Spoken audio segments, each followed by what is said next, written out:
আপনারা এখনই বাসনগুলো মেজে দিয়েছি।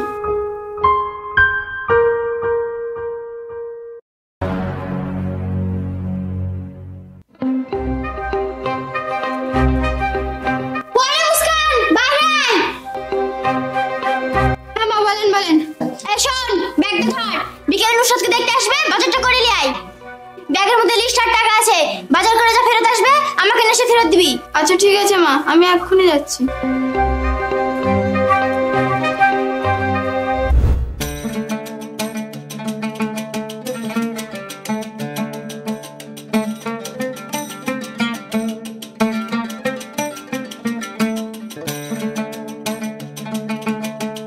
এই টাকাটা বেঁচে আছে, এবার মাকে গিয়ে দিয়ে দিব।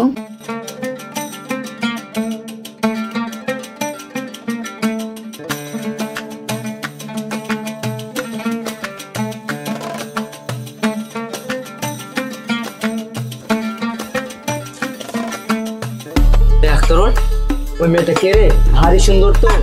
ভাই আর আমি থাকতে পারছি না, আমার গা জ্বরে পুড়ে যাচ্ছে। বোন তুই চিন্তা করিস না, আমি এক্ষুনি ওষুধের ব্যবস্থা করছি।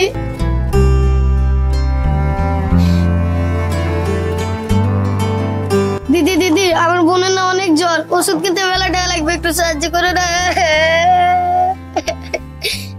আহারে, তোমার বোন কোথায়? ওই দেখেন আমার বোন। আমার কাছে তো বেশি টাকা নাই, এই 100 টাকা আছে। এ না বাবু, এই টাকাটা নিয়ে তোমার বোনের জন্য ওষুধটা কিনে নিও। থাকো তাহলে বাবু।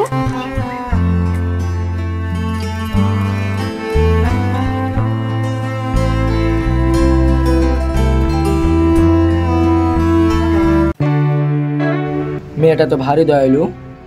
আক্তারুল, মেয়েটার বাড়ি কোথায় গো? আরে ওর নাম মুস্কান, ও আমাদের পাশের পাড়াতেই থাকে।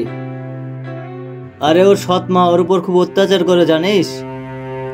মেয়েটার মা মারা যাওয়ার পর থেকে মেয়েটার কোনো শান্তি নাই, জানিস? কি বলছো গো তুমি? আক্তারুল, ওর বাড়িটা আমাকে দেখে দাও না, আজকে আমি ওর বাড়িতে ছদ্মবেশে যাবো।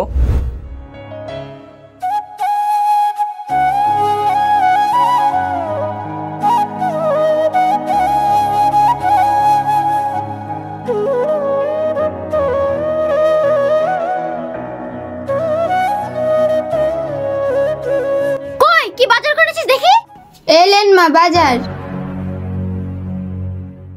ইয়া আবার কি এনেছিস? সব টাকা এতে ফুরে গেল নাকি? না মা, এতে থেকে 100 টাকা উপরে ছিল। একটা গরিব মানুষ খুব কান্না করছিল, তার বোনের জ্বর এসেছিল বলে, তাই দিয়ে দিয়েছি টাকাটা। কি? ও লক্ষ্মী, তুই আমার টাকা দিছিস? তোর একদিন কি আমার একদিন? মা লাগছে, ছেড়ে দাও মা। মা ও লক্ষ্মী বাবু,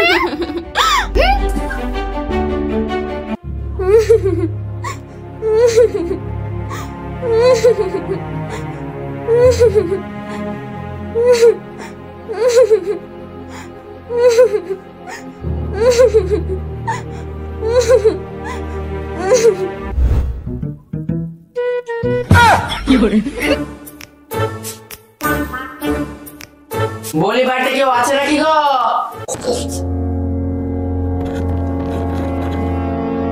এই ছেলে কে তুমি? করতাম আমি মুকুল। শুনলাম আপনার বাড়িতে একটা কাজের লোক লাগবে, আমাকে একটা কাজ দে। মা এটা কে? এই ছেলেটি কাজের জন্য এসেছে, কাজও নিব না কি করবো তাই ভাবছি। দাঁড়াও আমি দেখছি। এই ছেলে তুমি কি কি রান্না করতে জানো? আমি চাউমিন, বার্গার, পিৎজা সব বানাতে জানি। কি তুমি সব বানাতে পারো? মা এটাকে রেখে দাও, আমি দেখছি। আমার মেয়ে যখন তোমাকে পছন্দ করেছে তুমি এই বাড়িতে থাকবে। আর শোনো, বছরে 2 সেট কাপড় থাকা কাপড়ি, এর বাইরে কিছু দিতে পারবো না। আরে করতাম, আমার ওটাই যথেষ্ট। ঠিক আছে, তোমার কাজের ব্যবস্থা আমি করে দিচ্ছি। মুস্কান, মুস্কান, এই মুস্কান, মুস্কান। হ্যাঁ মা, বলেন বলেন।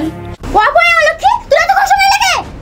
সাক্ষী না সাক্ষী, তুই মারতে পারছিস না? আমি জানি তুমি ধরে দিলে। মারতে মা, তুই মরে গেলি না।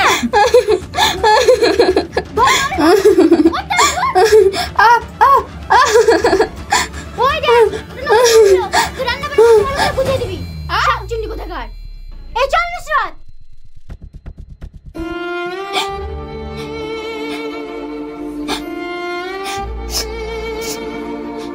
চলেন রান্না করে। ঠিক আছে চলো।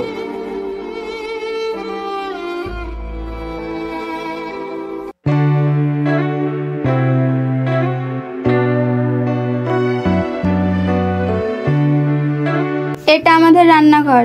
ও আচ্ছা, তো তোমাকে আমি একটা প্রশ্ন করব। বলেন। তুমি এ বাড়ির বড় মেয়ে না ছোট মেয়ে? কেন? কারণ তোমার মা তোমার সঙ্গে যে ব্যবহারটা করলো, আমার তো মনে হলো না যে তুমি এ বাড়ির মেয়ে। আসলে আমার কপালটাই খারাপ জানেন ভাই। কেন? ছোটবেলায় মাকে হারিয়েছি, তারপর আমার বাবা, সে আবার অন্যজনকে বিয়ে করে। সে আমার সৎ মা, সে আবার আমাকে কতটুকুই দেখবে বলেন। তুমি আর চিন্তা করো না মুস্কান, আমি চলে এসেছি। এরপর দেখছি এই বুড়িটাকে এবার সাইজটা করতে হয়।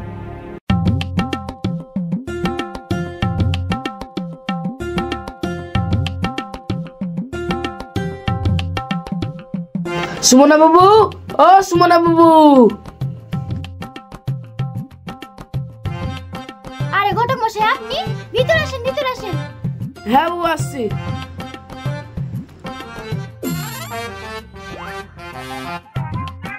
ও, আপনার ছোট মেয়ের জন্য একটা ছেলে দেখতে বলেছিলেন না? দারুণ একটা ছেলের সন্ধান পেয়েছি। ছেলে বাইরে বিজনেস করে, ছেলের অনেক টাকার ইনকাম। দেখেন বাবা ছেলের ছবিটা দেখেন। দেখি দেখি। ছেলে তো অনেক সুন্দর, তা ছেলেকে নিয়ে কবে আসছেন? আরে ওয়ালি, আপনি চিন্তা করেন না, আগামী পরশুদিনকে ছেলে ঠিক চলে আসবো।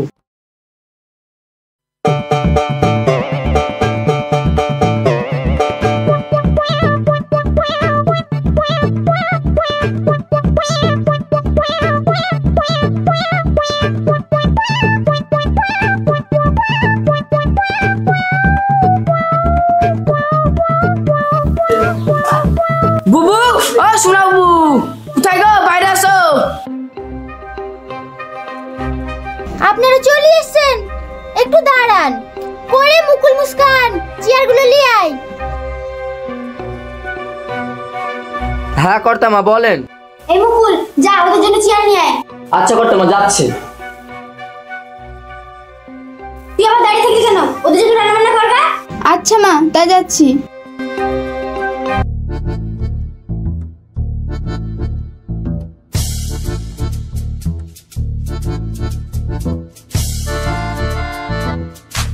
বসেন। বস বাপ।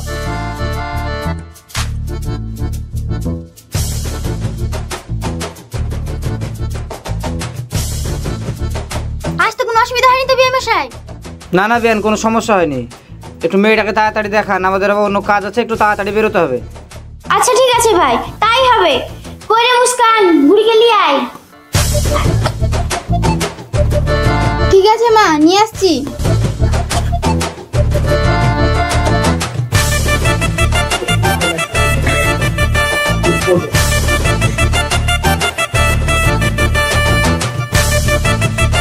বসো মা, বসো।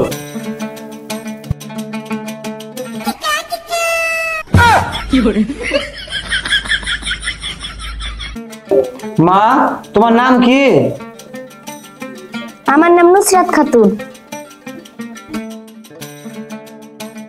এই নাও মা, এবার তুমি ঘরে যাও।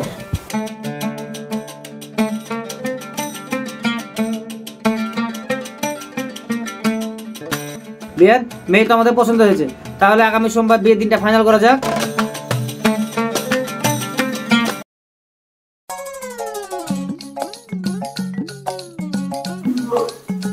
ছোটবেলায় আমার মাকে হারিয়েছি, তারপরে আমার বাবা, সে আবার একজনকে বিয়ে করে নিয়ে আসে।